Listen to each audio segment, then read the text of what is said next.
رب العالمين حمدا يوافي نعمه يكافئ مزيده أشهد أن لا إله إلا الله أشهد أن محمدا عبده ورسوله اللهم صل على سيدنا محمد وعلى آله وأصحابه أجمعين وبعد. Bapak pengurus jamaah subuh yang diberkahi Allah, temanya kita ganti ya, jangan salaf-salaf lagi. Temanya kita amalan salaf, bukan salaf dan salafi lagi. Udah capek. 3 hari ini ngomongin salafi terus. Apa amalan ulama salaf? Ulama salaf artinya terdahulu, dimulai dari zaman Nabi SAW. Maka kita ambil satu sahabat yang paling banyak meriwayatkan hadis, Sayyiduna Abu Hurairah radhiyallahu taala anhu. Satu kali Abu Hurairah datang kepada Rasulullah dengan hadis yang riwayatnya sahih, mengatakan, "Ya Rasulullah, ajarkan aku suatu amalan yang aku tidak tanya lagi kepada selainmu. La as'al anhu ghairaka abadan. Saya tidak akan menanyakannya kepada siapapun selain engkau." Lalu Nabi SAW mengatakan, "Aku telah mengira wahai Abu Hurairah, engkau akan bertanya seperti ini." Lalu Nabi SAW mengatakan, amalan yang akan aku ajarkan kepadamu, la yazalu lisanuka rataban bidzikrillah. Hai Abu Hurairah, jadikan lisanmu la yazal, senantiasa, rataban, basah dengan menyebut nama Allah. Maka Abu Hurairah bermujahadah. Apa arti mujahadah? Bersungguh-sungguh untuk mengalahkan nafsu tidurnya, nafsu marahnya, nafsu malasnya.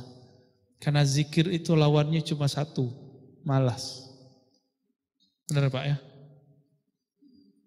Zikir itu lawannya malas, bosan, tidak sabar. Akhirnya Abu Hurairah radhiyallahu taala anhu disebutkan oleh Imam Zahabi, Imam Al-Mizzi, Imam Ibnu Hajar, mereka sepakat semua mengenai kisah ini, punya tasbih. Tasbihnya panjangnya 2000. 2000 panjang tasbihnya. Tasbihan itu berapa Tan? 100 ya. Itu dianggap bid'ah sama seberang ya. Ini Abu Hurairah berapa tasbihnya? 2000. Tasbihnya dibuat dari benang-benang tebal, kayak sejenis mungkin benang-benang untuk buat goni, ya, buat karung lama, lalu disimpul sampai kemudian 2000. Terakhir kami ketemu orang yang mengamalkan itu cuma ulama India. Ada ulama India tapi enggak sampai 1000 atau 2000. Kira-kira juga 100. Abu Hurairah ditanya, "Kenapa engkau punya tasbih sebanyak itu? Lalu berapa banyak engkau berzikir setiap hari?" Apa jawaban beliau? "Aku berzikir setiap hari sebanyak nafasku. Kira-kira 12.000. Beliau kira-kirakan. Maka 2000 itu supaya sampai 12.000 berapa kali putar? 6 kali. Bid'ah enggak tuh? Kalau bid'ah maka sahabat Abu Hurairah pelaku bid'ah. Ada yang berani bilang bid'ah? Enggak ada yang berani bilang bid'ah. Yang berani bilang bid'ah dicurigai pembenci sahabat Rasulullah sallallahu alaihi wasallam. Dan yang benci sahabat Rasulullah dari dulu itu kelompok Khawarij, kelompok Mu'tazilah, lalu Syiah. Itu pembenci sahabat Rasulullah. Bahkan Khawarij mengatakan sebagian sahabat Rasulullah itu masuk neraka. Dan itu dikatakan ulang oleh Mu'tazilah dan ditetapkan juga oleh Syiah. kelompok-kelompok yang bukan ahlus sunnah. Bahkan Syiah mengatakan Abu Hurairah itu pembohong. Masa orang ngaji cuma 3,5 tahun kepada Rasulullah, hadisnya jadi 5.000. Dijawab oleh Imam Bukhari, ditulis dalam Sahih Bukhari, bahwa Abu Hurairah pernah disidang oleh Umar radhiyallahu taala anhu. Ditanya, kamu kenapa lebih banyak hadismu daripada sahabat-sahabat yang lain? Apa jawab Abu Hurairah? Wahai Amirul Mukminin, di saat kalian sibuk di pasar, aku dengar Nabi bersabda, aku lihat Nabi berbuat. Di saat kamu hai orang Ansar sibuk di kebun-kebun, aku sibuk memperhatikan perbuatan Rasulullah sallallahu alaihi wasallam. Maka wajar hadis beliau menjadi 5.000. Abu Hurairah mengajarkan ini ke muridnya. Maka belakangan zikir-zikir ini menjadi wirid. Wirid dalam bahasa Arab bukan pengajian. Wirid dalam bahasa Arab artinya amalan yang telah dirutinkan. Mungkin maksud buya-buya, ulama-ulama, tuan guru kita yang lama, wirid pengajian maksudnya pengajian rutin. Mungkin. Tapi kita lupakan makna wirid pengajian. Kita kembali ke makna aslinya. Apa arti wirid? Amalan yang telah dirutinkan. Dalam kaidah ulama ahlus sunnah kalangan ahli qalbu, mereka punya kaidah. Siapa yang berwirid, wiridnya pertanda ada warid. Apa arti warid? Warid itu anugerah rohani dari Allah. Anugerah rohani dari Allah Ta'ala. Suatu kali Muhammad Al-Fatih, belum namanya Muhammad, baru Khalifah Muhammad. Di Mesir disebut Muhammad, di Saudi disebut Muhammad, tapi di kampungnya sendiri, di Turki disebut Mehmed. Jadi Khalifah Mehmed. Begitu mereka membaca nama Nabi Muhammad SAW. Maka orang yang bernama Muhammad dipanggil Mehmed. Khalifah Muhammad atau Khalifah Mehmed ini mencoba untuk menaklukkan kota Konstantinopel. Sanggup gak? Berkali-kali perang, berkali-kali mengirim pasukan, gagal. Kenapa? Karena dia berperang sebelum wirid. Akhirnya dia datang ke gurunya, dia marah-marah ke gurunya. Kenapa gurunya belum keluar dari camp? Gurunya buat kemah, di situ beliau berkhalwat. Ternyata kemahnya itu di sampingnya ada kubur. Kubur siapa?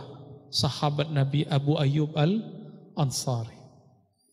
Jadi beliau menunggu isyarat-isyarat ilahiyah dalam istikharahnya. Kapan harus menyerang yang tepat? Tapi Khalifah Muhammad terlalu buru-buru, ingin berperang segera, ingin menaklukkan segera. Akhirnya Khalifah Muhammad datang ke gurunya, itu kemah dihancurkan oleh beliau. Tapi apa yang beliau lihat? Gurunya sedang sujud. Karena melihat gurunya sedang sujud tidak jadi, dia ganggu. Dia tunggu. Ternyata lama sujud beliau. Lama. Berapa lama beliau membaca subhanallah bihamdi, subhanallah, subhana rabbil a'la. Terus dibaca terus. Akhirnya beliau bangun dari sujud, tahiyat, lalu kemudian assalamualaikum. Ketika bangun beliau kaget, jadi tidak tahu kalau ada Muhammad, Khalifah Muhammad menghancurkan kemahnya. Bayangkan, begitu khusyuknya guru beliau melakukan sholat istikharah. Siapa nama guru beliau ini?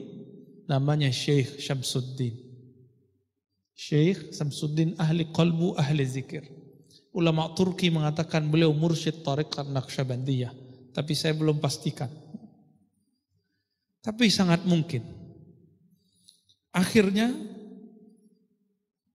Syekh Muhammad mengatakan, wahai Khalifah Muhammad. Syekh Syamsuddin berkata, ya, wahai Khalifah Muhammad, aku tidak menyertaimu dalam perang selama ini karena aku belum dapat isyarat dari Allah. Nah, maka cari isyarat itu bisa lewat istikharah. Bukan hanya mau menikah, bukan hanya mau ada hajat kerja, tapi juga untuk berperang mereka sholat istikharah. Walhasil Syekh Syamsuddin mengatakan, aku telah dapat isyarat dari Allah Ta'ala dan diberi kabar gembira dengan bermimpi sahabat Rasulullah Sallallahu Alaihi Wasallam. Siapa sahabatnya? Abu Ayyub Al-Ansari. Pendek cerita, beliau cerita mengatakan, inilah saatnya kita menaklukkan Konstantinopel. Akhirnya Syekh Syamsuddin menyertai Muhammad Al-Fatih berperang sambil berzikir. Berzikir. Salah satu zikir yang tidak lepas dari mulut beliau adalah la ilaha illallah dan subhanallah wa bihamdi. La ilaha illallah adalah afdaluz zikri, zikir yang paling afdal. Subhanallah adalah zikir semua makhluk. Begitu dikatakan dalam riwayat Imam Al-Hakim. Maka di saat kita sujud baca subhana rabbiyal a'la wa bihamdi, atau ruku subhana rabbiyal azim wa bihamdi, di saat itu irama tubuh kita, irama kalbu kita telah menyamai semua irama alam semesta, bergemuruh sampai ke alam sana, ke alam langit sana, menyebut subhanallah bihamdi subhanallahil azim. Dari mana kita tahu ini? Kita tahu dari banyak riwayat-riwayat hadis dan juga ayat-ayat Al-Quran.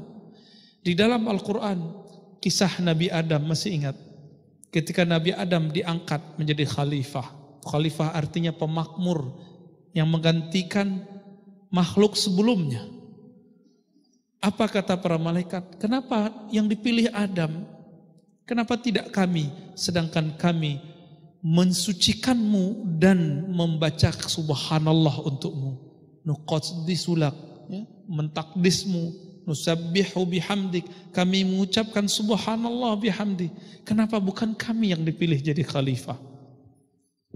Siapa yang mengatakan ini? Malaikat. Tapi kita tidak ambil masalah isu khilafahnya. Yang kita ambil adalah apa amalan malaikat. Ternyata amalan malaikat adalah takdis dan tasbih. Takdis itu zikirnya kudusun, subuhun, rabbuna wa rabbul malaikati warruh yang kita baca setiap Ramadan. Namun kalau ulama ahli qalbu bacanya tidak nunggu Ramadan. Salah satu doa iftitah untuk sholat malam adalah subuhun, kudusun, rabbuna wa rabbul malaikati warruh. Baru tahu Pak ya? Itu doa iftitah sebenarnya. Apa arti doa iftitah? Doa membuka kalbu. Subuhun, maha suci Allah dari gambaran-gambaranku.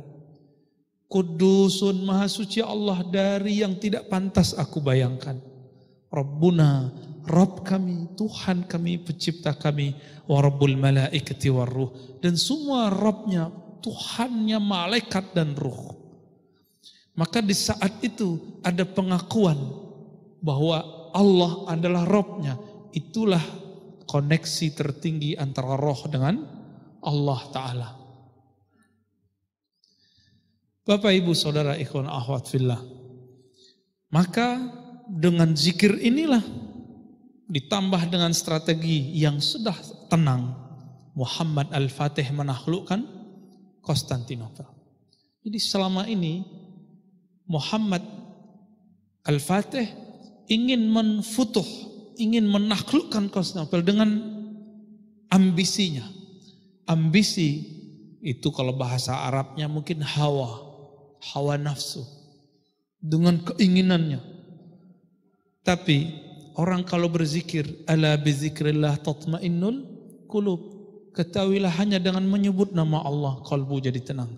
Sehingga Muhammad Al-Fatih menaklukkan Konstantinopel itu dengan kalbu yang tenang. Kalau kalbunya tenang, banyak jalan menuju ke sana. Oleh karena itu, kenapa kita perlu menjaga zikrullah? Supaya hidup itu tenang, pilihan-pilihannya tenang. Mau pilih apa saja tenang.